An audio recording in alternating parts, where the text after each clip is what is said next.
उपस्थित उत्तर प्रदेश सरकार में मंत्रिमंडल के मेरे वरिष्ठ सहयोगी उप मुख्यमंत्री श्री केशव प्रसाद मौर्य जी, उप मुख्यमंत्री श्री ब्रजेश पाठक जी, प्रदेश के खाद्य एवं सार्वजनिक वितरण मंत्री श्री मनोज कुमार पांडे जी, विभाग के राज्य मंत्री श्री सतीश चंद्र शर्मा जी, प्रमुख सचिव खाद्य एवं रसद और आज के इस कार्यक्रम में उपस्थित मान्य जनप्रतिनिधिगण, विभागीय अधिकारीगण, प्रदेश के अलग अलग जनपद और विधानसभाओं में आयोजित होने वाले कार्यक्रमों में सहभागी बने सभी हमारे प्रदेश सरकार के मंत्रीगण, मान्य जनप्रतिनिधिगण और उचित विक्रेता से जुड़े हुए सभी हमारे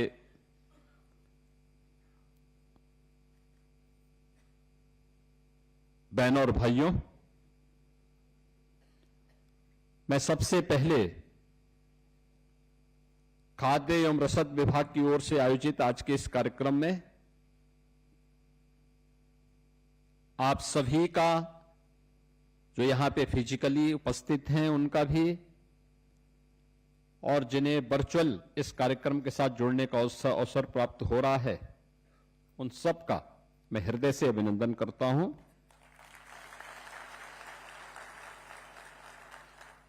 श्रावण मास का तीसरा सोमवार है। देवादिदेव महादेव के प्रति हम सबकी श्रद्धा और देवादिदेव महादेव की उपासना हमें इस बात के लिए प्रेरित करती है कि शिवो भूत्वा शिवम यजेत, यानी शिव की पूजा का मतलब शिव की तरह हो जाना, शिव में एकाकार हो जाना, उसमें लय हो जाना। ईश्वर ने यह दायित्व आपको दिया है। काम तो बहुत सारे लोगों के पास, हर व्यक्ति कुछ न कुछ काम धंधा शुरू करके अपनी आजीविका कमाता है, लेकिन आजीविका कमाने का माध्यम, और वह भी हर एक तबके के लिए,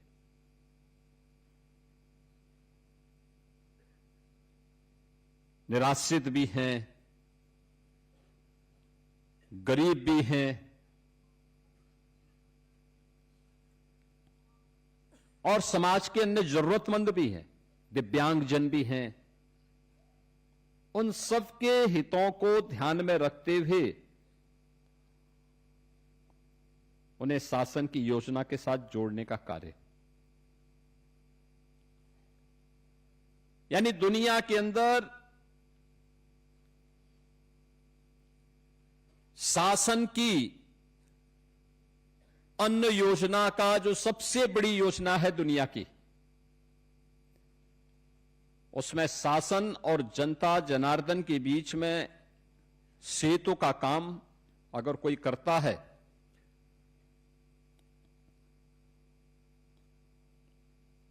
तो वह उचित विक्रेता, उचित मूल्य विक्रेता से जुड़े हुए आप सभी फेयर प्राइस शॉप के संचालक करते हैं।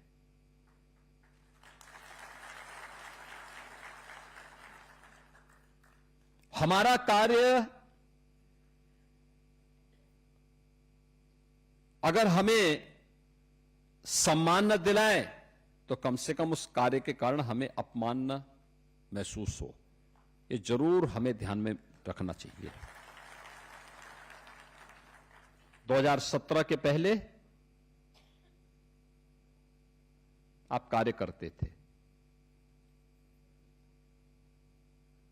लेकिन लोग आपको शक की निगाहों से देखते थे, आपका सम्मान नहीं होता था। जो बात यहां पे डिप्टी सीएम श्री ब्रजेश पाठक जी कह रहे थे, कोटेदार शब्द से ही लोगों को एक चिढ़ सी होने लग गई थी। गलती आपकी नहीं थी, पाप करता था कोई, भुक्तभोगी होता था कोई। उस समय की सत्ता में जो लोग आसीन थे, नियत उनकी खराब थी, उनकी नियत में खोट था।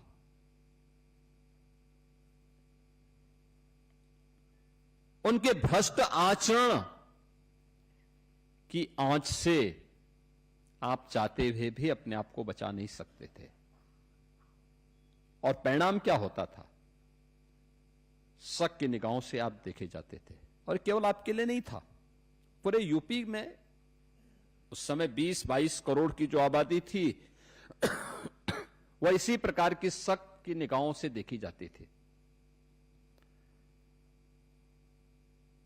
यानी यूपी के लोग, यूपी का नौजवान, यूपी का व्यापारी,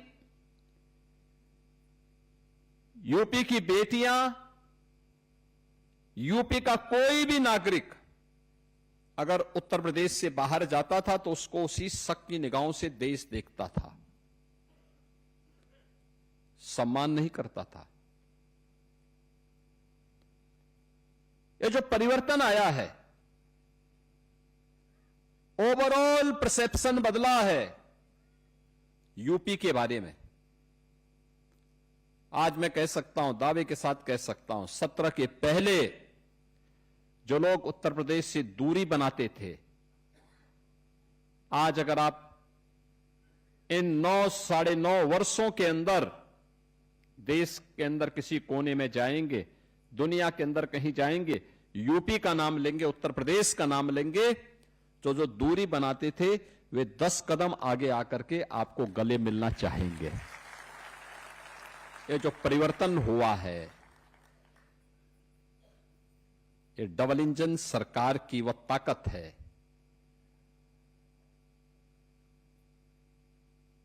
जो एक सामूहिक रूप से प्रधानमंत्री मोदी जी के मार्गदर्शन में, उनके नेतृत्व में इस प्रदेश ने अर्जित की है।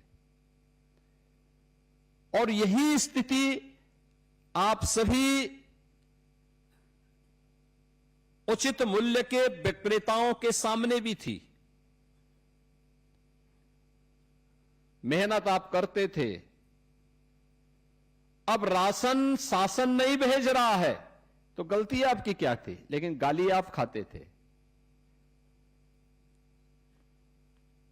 लूट उनकी होती थी, लेकिन खामियाजा आपको भुगतना पड़ता था, परेशानी आपको होती थी।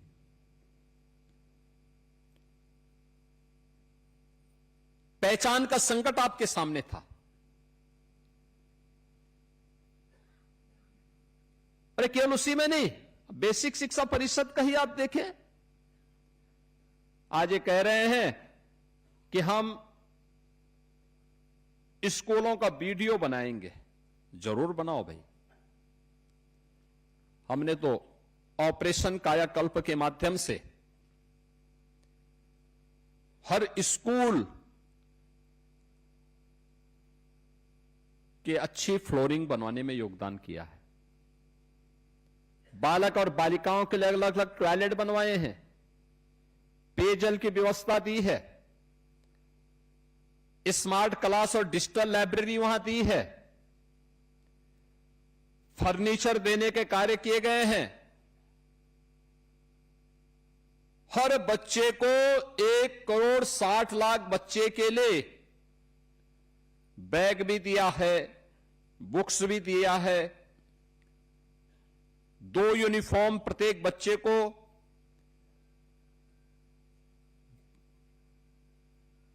जूता मोजा स्वेटर ये सारी सुविधाएं उपलब्ध करवा रहे हैं। सवाल ये 17 के पहले क्या था? 17 के पहले न भवन थे, और भवन था तो शिक्षक नहीं था, शिक्षक नहीं था, शिक्षक है तो छात्र नहीं थे, अगर छात्र भी है शिक्षक भी है तो आधे बच्चे सत्र पूरा होने के पहले ही छोड़ करके चले जाते थे, क्योंकि पेयजल की व्यवस्था नहीं थी, टॉयलेट नहीं थे।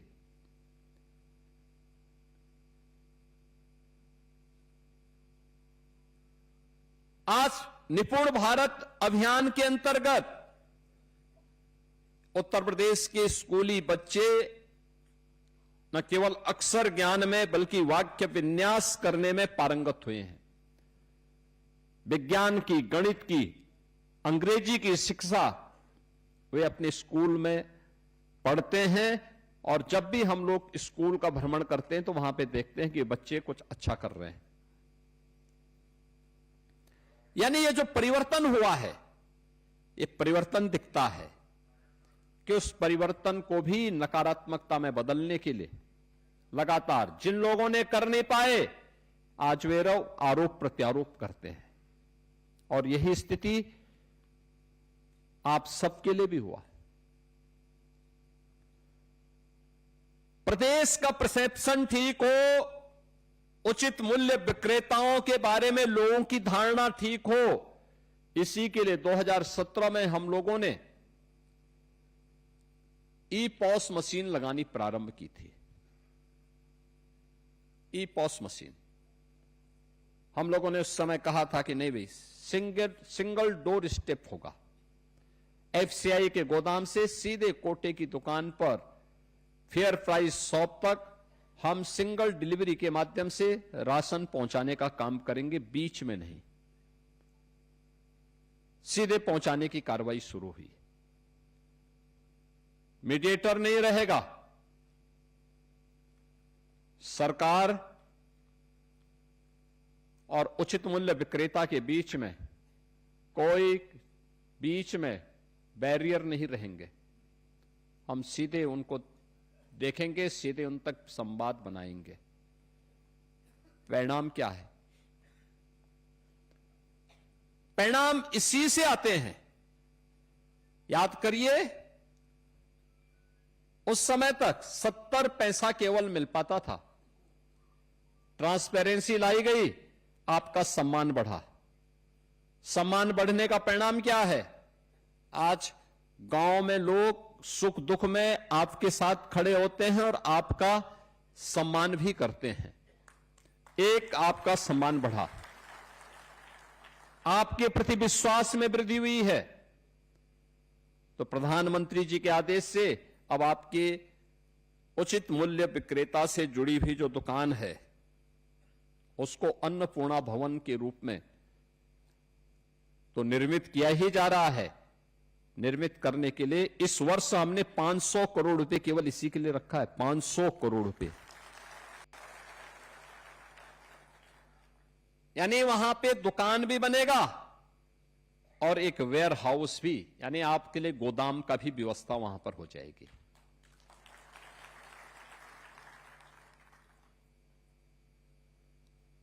इसके साथ ही यह सुविधा भी दी गई। पहले क्या होता था? पहले होता था कि आप केवल राशन ही बिक्री करेंगे। अब आपको यह सुविधा दी जा रही है। 39 आइटम ऐसे हैं, उन सामानों को आप अपनी दुकान में ला करके बेच सकते हैं। 39 प्रकार के आइटम ऐसे हैं, यानी नशीली पदार्थ न हो, समाज और देश के प्रतिकूल कोई ऐसा आचरण न हो, तो फिर कोई समस्या नहीं। आप अपनी दुकान से वे सारे सामान बेचिए, कपड़े बेचिए, अन्य सामान, साबुन बेचिए, टूथपेस्ट बेचिए, तेल बेचिए, कोई समस्या नहीं, कोई रोक टोक नहीं है। अब पहले ये नहीं होने दिया जाता था। अब ये छूट आपको उपलब्ध हुई है और 70 पैसे से पहले 90 पैसा, 90 पैसे से बढ़कर के अब आज आपके मानदेय को, जो आपकी मार्जिन मनी है, उस मार्जिन मनी को 90 पैसे से बढ़ा करके 10 रुपया भारत सरकार ने बढ़ाया और 25 रुपए यहां से, यानी सीधे 35 रुपए एक साथ वृद्धि हो रही है।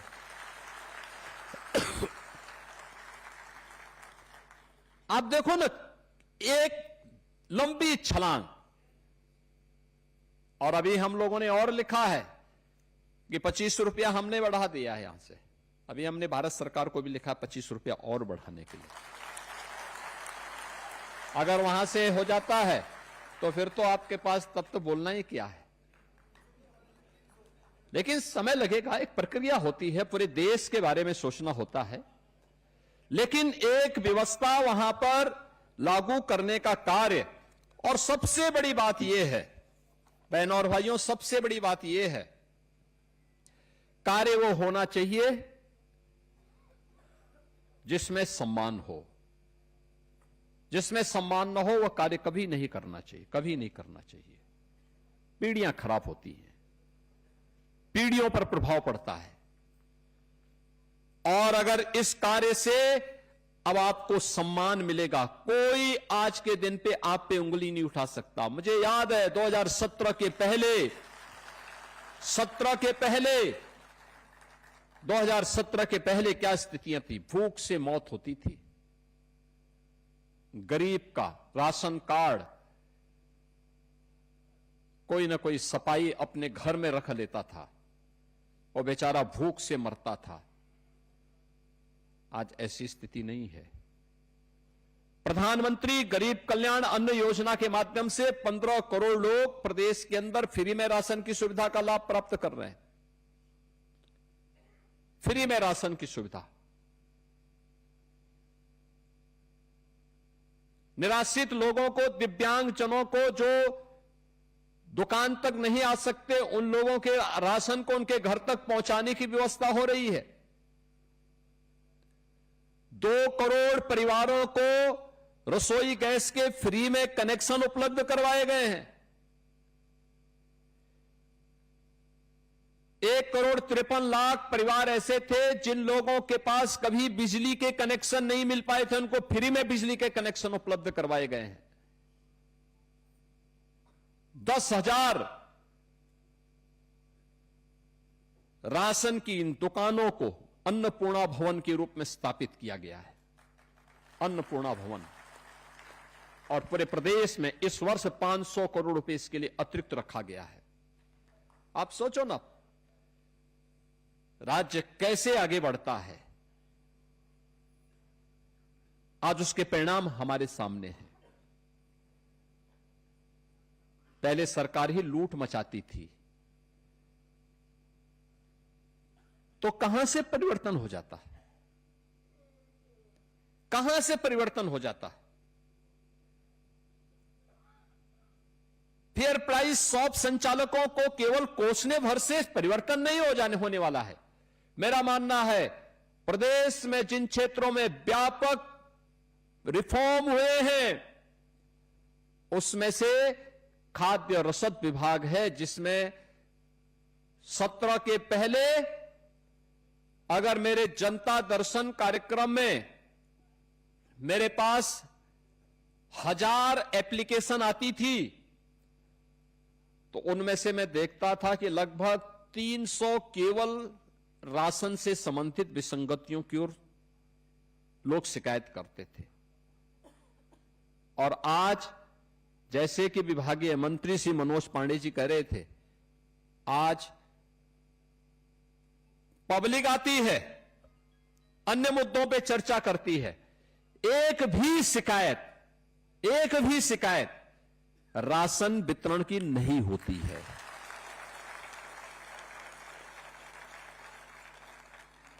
यह आपका सम्मान है, यह है आपका सम्मान, यह है आपका सम्मान। अब आपकी कोई शिकायत नहीं करता है, अब आपको कोई कटघरे में नहीं खड़ा कर सकता है। अब आपके बारे में कोई उल जलूल बातें नहीं कर सकता है और आपका सम्मान हुआ तो हमें प्रसन्नता इस बात की, क्योंकि शासन की स्कीम को आप सफलतापूर्वक जमीनी धरातल पर उतारने का काम करते हैं। तो हमें प्रसन्नता इस बात की होती है कि हमने जिस गरीब के लिए जो चीज उपलब्ध करवाई थी वह उस गरीब तक पहुंच गई है। और मॉडल आपने कोविड के दौरान तो किया ही, कोरोना के दौरान जब कोरोना था, उसका संक्रमण था, तब भी आप राशन वितरित कर रहे थे। हम लोगों ने उस समय जब सारा काम धंधा बंद हो गया, दाल, नमक और तेल वितरण के एक स्कीम को लागू किया था और मैंने देखा एक भी जगह से शिकायत नहीं आई थी। हर गरीब तक तेल पहुंचा था, नमक पहुंचा था और दाल भी पहुंची थी, हर तक पहुंच रही थी।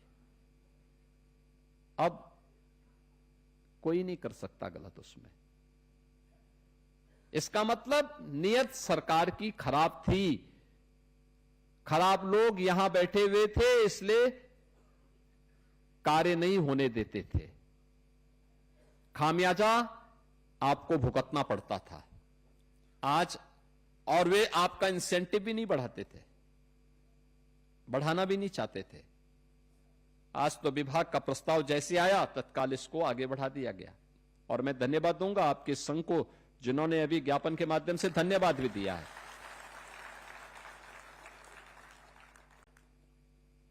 धन्यवाद भी दिया। बहनों और भाइयों, जो परिवर्तन इसके माध्यम से होना है, यानी सामान्यतः जो एवरेज है, थोड़ा कम आगे ज्यादा पीछे आगे पीछे हो सकता है, लेकिन जो एवरेज होता है लगभग हर एक विक्रेता के यहां आवंटन लगभग 100 क्विंटल के आसपास हो जाता है। और उसमें अगर हम देखेंगे तो अब तक प्रति जो फेयर प्राइस शॉप के संचालक हैं, उनके प्रति माह की जो आय उसके माध्यम से होती थी वह 12,750 के आसपास हो जाती थी। अगर 100 क्विंटल उसके पास जा रहा है तो 90 रुपए के हिसाब से ये पैसा हम देते थे और अब जो पैसा हम इसमें देने जा रहे हैं 125 रुपए के हिसाब से देने जा रहे हैं।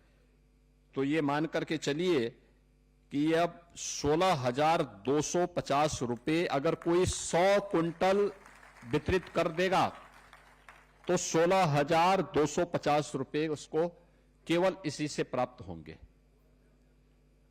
इसके अलावा आप अपनी जो दुकान चलाएंगे वो अलग से, उसका मुनाफा आपका अलग है, लेकिन जो इससे ज्यादा बिक्री करेगा वह उतना ज्यादा उससे अपना मुनाफा कमा सकता है।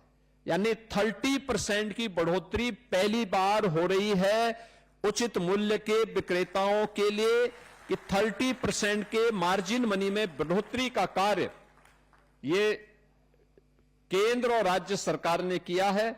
और मेरा मानना है कि इसमें जितनी तेजी के साथ हम अन्नपूर्णा भवन को आगे बढ़ाने का काम कर पाएंगे, उतना ही वह परिवर्तन ला करके और भी बेहतर दिशा में उसके परिणाम हम सबके सामने आते हुए दिखाई देंगे। बहनों और भाइयों, आज यहां पे बहुत सारे कार्य, बहुत सारी योजनाएं विभाग के द्वारा संचालित हैं। मुझे याद है 2017 के पहले अन्नदाता किसानों से लिया जाने वाला जो खाद्यान्न था उसमें भी व्यापक हेराफेरी होती थी, व्यापक हेराफेरी होती थी। हम सीधे किसान से नहीं खरीदते थे, बीच में कोई मीडिएटर होता था। परिणाम क्या होता था? एमएसपी का लाभ किसान को नहीं मिल पाता था। हम लोगों ने कहा कि नहीं भाई, हम सीधे किसान से खरीदेंगे, एमएसपी का लाभ किसान को मिलना चाहिए। और मुझे प्रसन्नता है 2017 से लगातार हम लोगों ने इस प्रक्रिया को सफलतापूर्वक आगे बढ़ाया है और आज न केवल धान का, गेहूं का, बल्कि दलहन, तिलहन और जितने भी मोटे अनाज हैं, मिलेट्स वगैरह हैं, इन सब का भी हम प्रोक्यूरमेंट किसानों से सीधे करने का काम कर रहे हैं और पैसा सीधे डीबीटी के माध्यम से उसके अकाउंट में देते हैं। यानी कोई बीच में कहीं किसी प्रकार का वो नहीं, सीधे पैसा उसके अकाउंट में, किसान के अकाउंट में दे रहे हैं। किसान को, नौजवान को, महिलाओं को या समाज के किसी भी तबके का निवासी, कोई किसी भी तबके का व्यक्ति हो, अगर वह शासन की योजना का लाभ सीधे प्राप्त करने लग जाए, कोई कारण नहीं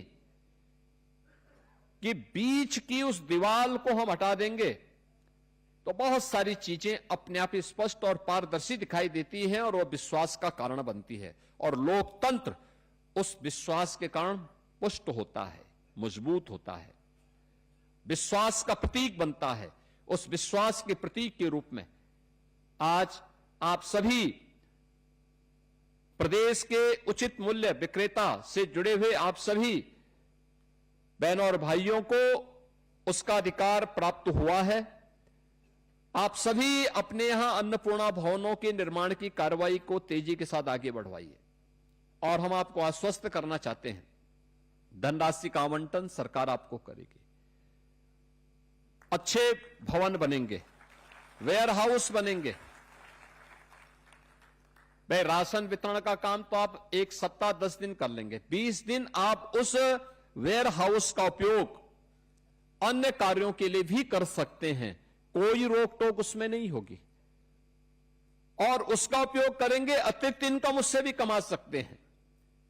वन डिस्ट्रिक्ट वन प्रोडक्ट से जुड़े हुए उत्पाद भी अगर हम वहां रखेंगे, होली है, कोई पर्व और त्योहार है, उस पर्व और त्योहार में अगर हम स्थानीय उत्पाद को भी प्रायोरिटी देते हैं तो उस प्रायोरिटी का आधार उसका क्या होगा?